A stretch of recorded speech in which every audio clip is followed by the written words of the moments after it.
Say power has come. Dry bones are risen. The atmosphere for miracles. Healing has come. Power has come. Dry bones are risen. The atmosphere for miracles.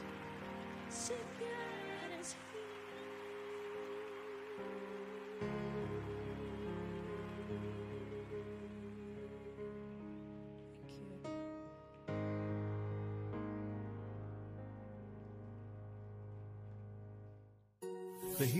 Uzdravujúca škola je oázou lásky v ubolenom a chradnúcom svete. Je to nebo, kde víťazí viera, kde víťazstvo je vybojované cez Božie slovo. Je to miesto oživenia, osvieženia, obnovy, kde súcit nášho Pána Ježiša Krista a jeho ochota uzdraviť je evidentne manifestovaná. Nik, kto príde na toto miesto, neodíde rovnaký.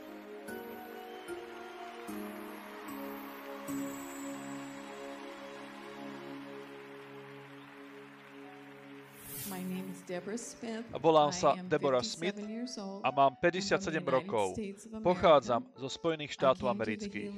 Do uzdravujúcej školy som prišla s niekoľkými zdravotnými problémami.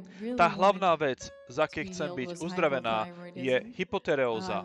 A takisto trpím na chronickú bolesť spodnej časti chrbtice, pankreatitídu. Pred 24 rokmi som bola diagnostikovaná hypotyreózou. Registrovala som, ako strácam energiu, začala mi vypadávať vlasy a mala som veľmi vyschnutú pokožku. A samozrejme, doľahne na teba depresia vždy, keď čelíš životným výzvam. Takže ja som navštívila môjho doktora a ten mi povedal, že mám chorú štítnu žľazu a nasadil mi určité lieky. Toto bolo pred 24 rokmi. Počas rokov mi pribúdali dávky. Musela som brať tabletku každý deň. Štítna žľaza sa nachádza v krku a kontroluje metabolizmus, dáva ti energiu. Jednoducho povedané, je to taká úschovňa, čo kontroluje všetku energiu v tvojom tele. Preto, ak ti poriadne nepracuje štítna žľaza, nemôžeš fungovať, máš vyšťavené batérie. Keď pastor Chris kráčal naprieč halou, začal mi búšiť srdce, triasli sa mi nohy, začal mi sa ťažko dýchať a cítila som veľkú pokoru. Keď pastor Chris kráčal na moju stranu, nemohla som tomu uveriť, že sa to deje. Čakala som na ten zážitok mesiace. Búšilo mi srdce, silno som dýchala a bola som veľmi zrušená. Intenzívne som sa pozerala do jeho očí a čakala a očakávala uzdravenie. Ako sa ku mne priblížil, to posledné, čo som myslela, bolo, že povie a povie preč nej. Vedela som, že bolo niečo vo mne, nejaký druh, čo musel odísť zo mňa. A pastor mu nariadil odísť preč. Ja som vedela, že som bola oslobodená. Padla som pod mocou, postavila sa a rozbehla krížom cez halu. Vedela som, že som bola uzdravená. Som plná energie. Nezobrala som žiadne lieky na štítnu žľazu. Po 3. dni po ukončení uzdravujúcej školy. A v hoteli som veľmi rýchlo utekala 3-krát až na 5. podlažie. Pretože mám tak veľa energie. Som veľmi nadšená tu byť.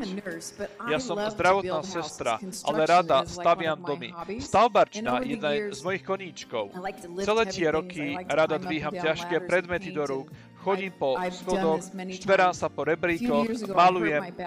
Pred pár rokmi som si zranila chrbticu na stavbe pri dvíhaní ťažkého kusa dreva. To bola jedna z ďalších vecí, z čoho som bola uzdravená. Môj chrbát už viac nebolí. Teším sa, ako sa vrátim domov a budem dvíhať tehly. Na novo si prerobím dvor a postavím nový múr. Neviem sa dočkať, ako sa vrátim a ukážem fotky z tohto svedectva. Myslím si, že veľa ľudí, ktorí dávajú svoje svedectvo, sa dali aj na partnerstvo s uzdravujúcou školou. Ja plánujem to isté.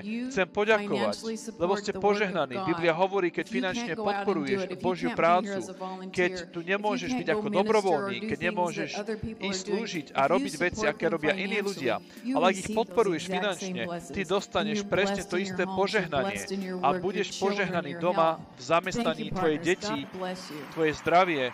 Ďakujem, partneri. Boh vás žehnaj.